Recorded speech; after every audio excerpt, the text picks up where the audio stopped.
chào các bạn, mình là Hằng Mắm Ruốc, là chủ của thương hiệu mắm Thuyền Nan. Thuyền Nan chuyên sản xuất các loại nước mắm nhị, nước mắm dành cho trẻ em, mắm nêm, mắm ruốc và các loại mắm lên men truyền thống khác của Việt Nam. Hôm nay mình sẽ chia sẻ với các bạn tại sao mình chọn mắm, một loại thức ăn truyền thống có từ rất lâu đời. Mình chọn mắm để phát triển bởi vì có 4 lý do. Lý do thứ nhất, mắm là thức ăn truyền thống và thức ăn truyền thống tốt cho sức khỏe. Ông bà của chúng ta rất là sáng tạo và thông minh khi nghĩ ra cách bảo quản thực phẩm nó an toàn, tiện lợi, dễ tiêu và tốt cho sức khỏe. Và thế giới ngày nay họ đã nhìn nhận lại cái vai trò của thức ăn truyền thống đối với sức khỏe,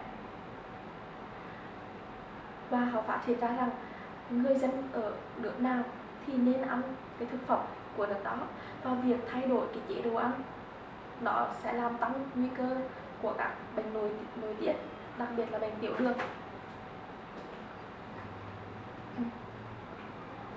Các nghiên cứu của New Zealand từ năm 1960 cho thấy khi mà người dân Tokolian sống trên đảo phía bắc của New Zealand thì thức ăn của họ chủ yếu là cá và dừa. Và qua thời gian như vậy, việc mà ăn cá và dừa thì họ không có vấn đề gì. Nhưng những người dân mà di chuyển vào phía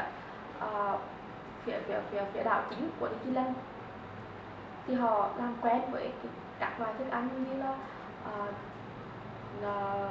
sữa, phô mai, bánh mì, khoai tây, thì họ gặp vấn đề với sức khỏe, đặc biệt là bệnh tiểu đường.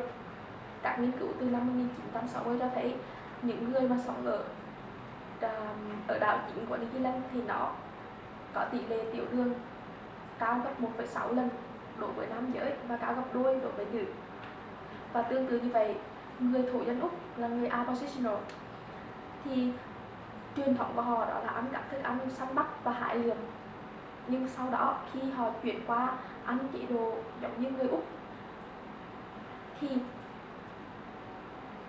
họ cũng bị bệnh tiểu đường, và một trong y tá để chăm sóc những bệnh nhân này, khi mà thay đổi cái chế độ ăn của cái bệnh nhân, cho người ta ăn lại các cái thức ăn về săn bắt hái lượm, thì họ khỏe bệnh trở lại. Điều đó chứng tỏ người dân sống ở khu vực nào thì cái chế độ ăn nó quen với cái chế độ ăn của khu vực đó, và việc thay đổi chế độ ăn uống thì làm tăng nguy cơ bệnh nội tiết. Do vậy, cái việc tiếp tục phát triển cái nghề làm mắm nó không những là giữ được cái bản sắc của cái văn hóa mắm của Việt Nam, mà nó là nguồn cung cấp thực phẩm truyền thống an toàn, phù hợp với cái bộ gen, với các truyền kỳ. Nguyên nhân thứ hai là động lực để mình chọn mắm là bởi vì mắm là cái bản sắc của người Việt Nam. Giống như người Pháp có sữa, có phô mai là cái thức ăn không thể thiếu của họ, đó là cái bản sắc, là nhận diện của họ. Người Hàn Quốc có kim chi, thì mình muốn nhắc đến người Việt Nam, người ta nghĩ ra đến mắm. Dù có nhiều nước làm được mắm, nhưng mà các nghiên cứu từ năm 1919 đến nay đều khẳng định Việt Nam là nước khởi thủy của sản xuất mắm.